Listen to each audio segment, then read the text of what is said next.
sem um sentido último. Se toda pessoa deixa de existir quando morre, então que sentido último há em viver? Será que faz alguma diferença no final ter ou não sequer existido? Com certeza a vida de uma pessoa pode ser importante em relação a certos acontecimentos, mas qual é o sentido último de qualquer desses acontecimentos? Se tudo está fadado a se acabar, então o que importa o fato de alguém ter tido alguma influência sobre determinados acontecimentos? Em última análise, não tem a menor importância. A humanidade, portanto, não tem mais sentido do que um enxame de mosquitos ou um punhado de porcos, pois o final de todos é o mesmo. O mesmo processo cósmico cego do qual eles resultaram vai, no fim de tudo, tragá-los de volta. As contribuições de um cientista para o avanço do conhecimento humano, as pesquisas para aliviar a dor e diminuir o sofrimento, os esforços diplomáticos para garantir a paz mundial, os sacrifícios feitos por pessoas de bem em todo o mundo para melhorar a sorte da raça humana, tudo isso resultará em nada.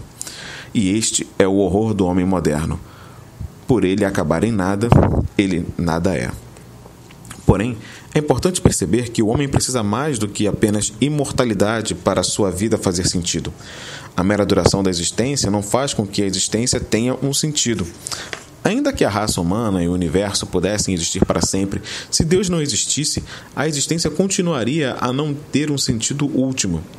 Certa vez, li uma história de ficção científica em que um astronauta foi abandonado em um estéril pedaço de rocha perdido no espaço sideral. Ele trazia consigo 2 frascos, um deles com veneno e o outro ainda tinha uma poção que o faria viver para sempre. Ao perceber o futuro que o aguardava, ele tomou o frasco de veneno.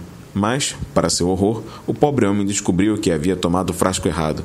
Ele tinha tomado a poção da imortalidade, e isso significava que estava condenado a viver para sempre uma vida sem sentido, sem fim. Ora, se Deus não existir, nossas vidas são como a desse astronauta. Poderíamos viver para sempre e ainda assim vivermos uma vida completamente sem sentido. Mesmo se fôssemos eternos, ainda assim perguntaríamos para a vida: afinal, e daí? Portanto, o homem não precisa apenas da imortalidade para que haja um sentido último para viver. Ele precisa de Deus e da imortalidade. E se Deus não existir, então ele não tem nem uma coisa nem outra. Logo, se Deus não existir, a própria vida se torna sem sentido. O homem e o universo ficam sem um sentido último.